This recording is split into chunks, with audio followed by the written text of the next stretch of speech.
Dear viewers, আসসালামু আলাইকুম। Right now বিশ্ব রাজনীতিতে ইন্ডিয়া একা। ঐতিহ্যবাহী সুপার পাওয়ার প্রোটেকশন হারিয়েছে তারা।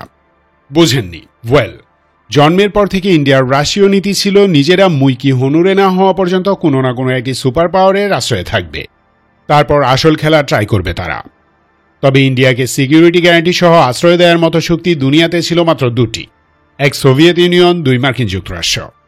47-এর পর নানা কারণে ইন্ডিয়া সোভিয়েত ইউনিয়নের আশ্রয়ে যায়। সোভিয়েত ইউনিয়ন ভেঙে যাওয়ার পর 7-8 বছর সময় নিয়ে 2000 সালে আমেরিকান বলয়ে ঢুকে পড়ে তারা, প্লাস ইসরায়েলের সাথে পিতলাঘাতি জমায়। আর তখনই ইন্ডিয়া শিখে কিভাবে সিস্টেমেটিক্যালি মুসলিমদের নির্মূল করতে হবে। কাটা দিয়ে কাটা তোলার বিদ্যায় ইসরায়েল সিদ্ধহস্ত। এই জিনিসটা তারা ইসরায়েলকে শেখায়, আর সেই বিদ্যাই তারা 2003 সাল থেকে বাংলাদেশে প্রয়োগ করছে। তাতে সফল হয়। সেই সফলতার ফল ঘরে তুলে 11-11-র মাধ্যমে। অবশেষে 24-এ আমরা মুক্তি পেলেও আবারও অন্ধকারে পড়তে যাচ্ছি। সেই ভয়ঙ্কর অন্ধকার ডেকে আনছে বিএনপি, রামবাম এবং দিল্লির পালতু সেনা অফিসাররা। কিভাবে এবং কেন সেই অন্ধকার ধেয়ে আসছে তার উত্তর দিব এই ভিডিওতে। আপনি যদি বিএনপি নেতাকর্মী বা সমর্থক হন, রিকোয়েস্ট করব দাঁতে দাঁত চেপে হলেও ভিডিওটি শেষ পর্যন্ত দেখুন। আশা করি সৃষ্টিকর্তা আপনাদের চক্ষু উন্মুক্ত করে দিবেন।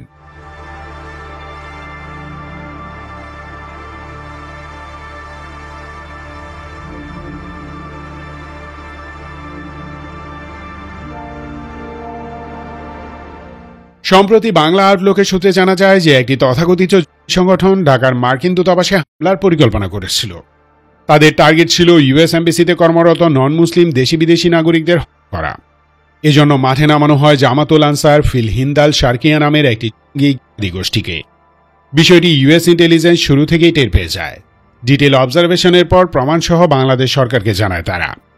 দূতাবাসের চার্জ দ্য অ্যাফেয়ার্স স্বরাষ্ট্র উপদেষ্টার সাথে সাক্ষাৎ করে বিস্তারিত জানান। এরপর জামাতুল আনসার ফিল হিন্দাল শারকিয়ার অন্যতম প্রতিষ্ঠাতা শামীম মাহফুজকে অ্যারেস্ট করে নিরাপত্তা বাহিনী। ঘটনাটি জুলাইয়ের।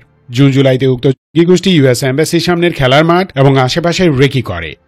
এম্বাসিতে কর্মরত ব্যক্তিরা কে কোথায় থাকেন, কখন ঢোকেন, কখন বের হন, শপিং করতে যান কোথায়, কি গাড়ি ইউজ করেন ইত্যাদি তথ্য সংগ্রহ করার চেষ্টা করে। কিন্তু এম্বাসির কাটিংয়ে সার্ভেলেন্স সিস্টেমের কাছে ধরা পড়ে যায় তারা। একটি বিশেষ উদ্দেশ্য নিয়ে এই আক্রমণের প্ল্যান করা হয়। তাকফিরিরা এই আকামটা করতে পারলে এতদিনে সারা বিশ্বে বাংলাদেশ জঙ্গি রাষ্ট্র হিসেবে পরিচিত হয়ে উঠত। এখন খেয়াল করে দেখুন, গত 1 বছর ধরে বাংলাদেশকে জঙ্গি রাষ্ট্র প্রমাণ করার জন্য কারা উঠে পড়ে লেগেছে? Of course India. তারা এই 12 মাস বেহুদা চিল্লায়নি। নির্জলা মিথ্যা জেনেও রিপিটেডলি প্রচার করেছে যে হাসিনাকে খেদিয়ে বাংলাদেশের ক্ষমতা দখল করেছে মৌলবাদী জঙ্গিরা। এমন ডাহা মিথ্যা প্রোপাগান্ডার পিছনে তাদের অবশ্যই একটি প্ল্যান ছিল। হাসিনাকে ফেরানোর সব চেষ্টা যখন ব্যর্থ হবে, তখন এই হোলি খেলা মাঠে ছাড়বে দিল্লি। গত নভেম্বরে আর্মি চিফ জেনারেল ওয়াকার ডান্ডিয়ান বায়ুসেনা প্রধানের সাথে কথা বলে। তখন সেনাবাহিনীর হায়ার অফিসারদের প্রমোশন বোর্ড চলছিল। ডান্ডিয়ান নির্দেশে জেনারেল ওয়াকার দিল্লিপন্থী এবং হাসিনার অনুগত ছোপাকর্মীদের প্রমোশন দেন। এবারও তাই দিয়েছেন। সেসব অফিসারদের গুরুত্বপূর্ণ পোস্টে বসানোর পর সাম্প্রতিক গা লাগিয়ে বাংলাদেশকে জঙ্গি রাষ্ট্র হিসেবে চিত্রায়িত করার চেষ্টা করা হয়। মাঠে নামে ইসকন। এটি একটি গুপ্ত হিন্দু সংগঠন। ভয়ঙ্কর সেই প্ল্যান জেনে যায় দেশপ্রেমিক গোয়েন্দা অফিসাররা। বিষয়টি তারা সরকারকে জানান। ডিআইজি রেজাউল করিম সর্বোচ্চ রিস্ক দিয়ে ইসকনের মূল হোতা চিন্ময়কে অ্যারেস্ট করেন। এরপর চিন্ময়ের ইশারায় অ্যাডভোকেট আলিফকে শহীদ করে ইসকনের কর্মীরা। দেশ তপ্ত বারুদের উপর পড়ে যায়। কিন্তু মহান আল্লাহর অশেষ মেহেরবানি যে ইসকনের সন্ত্রাসীরা সফল হয়নি। বাংলাদেশি সাধারণ মুসলিম জনতা তাদের ভয়ঙ্কর ফাঁদে পা দেননি। তারা দাঙ্গায় যাননি। ব্যর্থ হয় হাসিনা ও ডান্ডিয়ার গ্র্যান্ড প্ল্যান। এরপর তারা আশা করেছিল ট্রাম্প ক্ষমতায় এসে দিল্লির হয়ে দাবার পট উল্টে দিবেন। কিন্তু দিল্লিকে তিনি একটা ধরিয়ে দিয়েছেন। গেরুয়ারা বেজায় নাখুশ হয়। তার উপর বিগত 5 মাসে ইন্ডিয়াকে নিয়মিত ধাতানির উপর রেখেছে যুক্তরাষ্ট্র। একদম এতিম বানিয়ে দিয়েছে।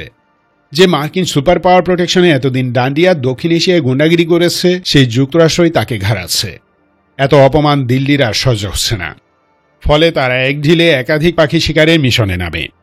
বাংলাদেশে তাদের পালতুদের পুনরায় ক্ষমতায় বসানো, আমেরিকার উপর প্রতিশোধ নেয়া, ত্রিমুখী থেকে বাঁচা এবং আঞ্চলিক আধিপত্য কায়েমের প্ল্যান করে বাংলাদেশকে দিয়ে।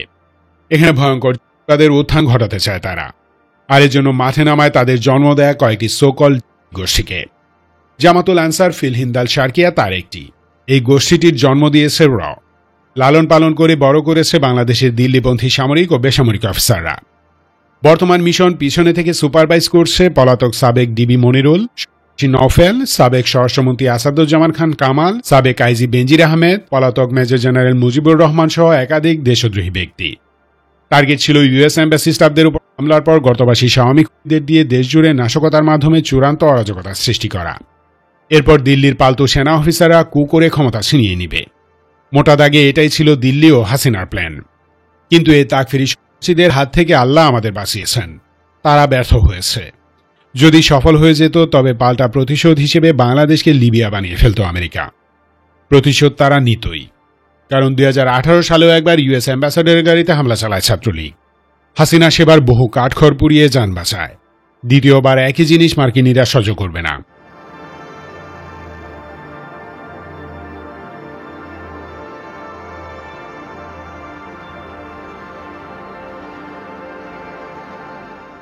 বিএনপি সরাসরি এই প্ল্যানে জড়িত না। তারেক রহমান বা দেশপ্রেমিক বিএনপি নেতারা বিষয়টি হয়তো জানেনও না। এখানে সবচেয়ে দুঃখের বিষয় বিএনপির বুদ্ধিবৃত্তিক দেউলিয়াত্ব। কৌশলগত প্ল্যানিং করার মতো বুদ্ধিমান নেতা নেই তাদের। আরও ভয়ের বিষয় হল দলটির হাইকমান্ডের অন্তত 30% নেতা সরাসরি দিল্লির এজেন্ট। বিএনপি কর্মী সমর্থকরা আমাকে যা ইচ্ছে বলতে পারেন, কিন্তু বাস্তবতা এটাই। তৃণমূলের নেতাকর্মীদের ইউজ করে হাইকমান্ডের দালালরা ফায়দা লুটছে। তারা হাসিনাকে ফিরিয়ে আনার বিনিময়ে জাগতিক সুবিধা পাবে, যেমনটা বিগত 15 বছর মির্জা আব্বাস, রুমিন ফারহানা, শামসুজ্জামান দুদু, হাবিবুর রহমান হাবিব সহ অনেক নেতা পেয়েছে। এখন খেয়াল করুন, 5 আগস্টের পর থেকে আজ পর্যন্ত গদি মিডিয়া বিরতিহীনভাবে বলে যাচ্ছে যে বাংলাদেশ এখন মৌলবাদীদের দখলে, এখানে জঙ্গিদের উত্থান ঘটেছে। বাস্তবতা কি? সত্যি যদি জঙ্গিদের উত্থান ঘটত, সত্যি যদি ডান্ডিয়ানদের বয়ান অনুযায়ী মৌলবাদীরা দেশ দখল করে নিত, তাহলে বৌদ্ধ, হিন্দু ও খ্রিস্টানরা বেঁচে আছে কিভাবে? বাদ দিন এদের কথা। যেসব শাহবাগী ইসলাম ধর্ম, আল্লাহ ও মহানবী সাল্লাল্লাহু আলাইহি সাল্লামকে নিয়ে কুৎসা রটিয়েছে, নানা সময়ে মুসলিমদের ধর্মীয় অনুভূতিতে আঘাত করেছে, তারা দিব্যি আরামসে ঘুরে বেড়াচ্ছে। কিভাবে সম্ভব? তাহলে ডান্ডিয়ান মিডিয়া নিশ্চিত মিথ্যা বকছে, রাইট? ওয়েল, পুরোপুরি মিথ্যা বলেনি, বরং এতদিন এই মিথ্যা প্রচার করে ভবিষ্যতের ভীতি তৈরি করেছে। তারা যে কুকর্মটি করতে যাচ্ছে তার ক্ষেত্র প্রস্তুত করছে। গদি মিডিয়ার কন্ট্রোল ডান্ডিয়ান স্পাই এজেন্সির হাতে। তারা একটি বিশেষ ন্যারেটিভ প্রচার করে মানুষ ও বিশ্ব রাজনীতিতে একটা সিচুয়েশন ক্রিয়েট করে। যেমন গত 1 বছর ধরে তারা প্রচার করছে যে বাংলাদেশে জঙ্গিবাদের উত্থান ঘটেছে। আসলে কিন্তু তেমন কিছুই হয়নি। তাহলে প্রচার করলো কেন? প্রচার করলো এজন্য যে আগামী দিনগুলোতে ডান্ডিয়ান গোয়েন্দা সংস্থার প্রযোজনায় বলদা কিছু মুসলিম দিল্লির পয়দা করা জঙ্গি সংগঠনের নামে এদেশে হামলা করবে। আর ডান্ডিয়া কূটনৈতিক চ্যানেলে এই ঘটনাকে ইউজ করে ওয়েস্টার্ন কান্ট্রিগুলোতে ইউনুস ও ছাত্রনেতাদের হিসেবে কলঙ্কিত করবে। একই সময় দিল্লির পালতু সেনা অফিসাররা কু করে ক্ষমতা কেড়ে নিবে। তখন যাতে ওয়েস্টার্ন দেশগুলো সেই সেনা সরকারকে উৎখাত না করে, সেজন্য এই জঙ্গিবাদকে অজুহাত হিসেবে দেখাবে দিল্লি। এটাই তাদের আলটিমেট প্ল্যান। তাই দিল্লিপন্থী বুদ্ধিজীবী, সাংস্কৃতিক কর্মী এবং রাজনীতিবিদরা মৌলবাদ নিয়ে সরব হয়েছে। দুঃখের বিষয়, খোদ তারেক রহমান পর্যন্ত এ বিষয়ে প্রকাশ্য বয়ান দিচ্ছেন। তিনি বাস্তবতা জানেন না। তিনি দেখেননি যে গত 15 বছর হাসিনা এক ধরনের কন্ট্রোল জঙ্গিবাদের নামে ধর্মপ্রাণ মুসলিমদের তুলে নিয়ে হত্যা করত, এর মাধ্যমে রাজনৈতিক ফায়দাও লুটত। এসব করে হাসিনা পশ্চিমাদের দেখিয়েছে যে এই দেখো, বাংলাদেশের জঙ্গিদের আমি কিভাবে শায়েস্তা করছি, আমাকে ক্ষমতায় থাকার অনুমোদন দাও। হয়তো তিনি জানেন, হয়তো জানেন না, কিন্তু শুধুমাত্র ক্ষমতার আশায় তিনি দিল্লির সুরে সুর মিলিয়ে গান গাইছেন। দেশ ও জনগণের জন্য এটা যে কি পরিমাণ ভয়ঙ্কর বিষয় তা হয়তো তিনি উপলব্ধি করতে ব্যর্থ হয়েছেন। দেশ ও জনগণের কথা না হয় বাদই দিলাম, গত 15 বছর বিএনপির হাজার হাজার নেতাকর্মীর উপর লীগ ও হাসিনার পোষা পুলিশ বাহিনী কি পরিমাণ অত্যাচার করেছে, কি পরিমাণ নির্যাতন করেছে তা তিনি জানেন না। কয়েক লাখ মামলা ছিল। লাখ লাখ মানুষ বিএনপি করার কারণে বছরের পর বছর পালিয়ে বেরিয়েছেন।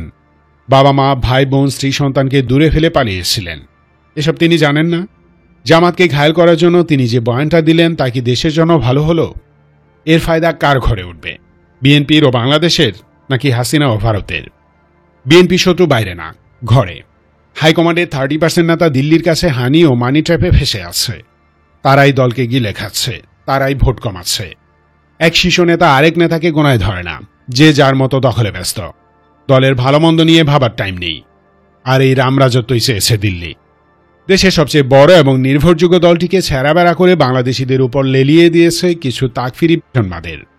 ইন্টারিমের ভিতর আছে কিছু দালাল উপদেষ্টা, যারা বসে বসে ফেলছেন। পরিস্থিতি এমন যে ঘরের সবগুলো পিলারই ফেটে গেছে। 10 কিলোমিটার বেগে ঝড় আসলেও ধসে যাবে।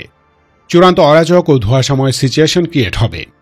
পানি যখন পুরোপুরি খোলা, ঠিক তখনই রাঘব বোয়াল হামলে পড়বে। ঠিক এই সিচুয়েশন ক্রিয়েট করে ডান্ডিয়া সিকিম দখল করেছিল। একই স্টাইল, একই প্রসেস, একই অ্যাকশন, একই মেকানিজম। একজন লেন্দুব দর্জির কথা জানি আমরা। আর বিএনপি শুধুমাত্র ক্ষমতা নেশায় দিল্লির এই ভয়ঙ্কর ফাঁদে পা দিয়েছে। সো ডিয়ার জনগণ, সাবধান। আল্লাহর ওয়াস্তে কোনো ধর্মীয় উস্কানিতে পা দিবেন না। কোনো জঙ্গিবাদী কর্মকাণ্ড চোখে পড়লে তৎক্ষণাৎ নিরাপত্তা বাহিনীকে জানাবেন।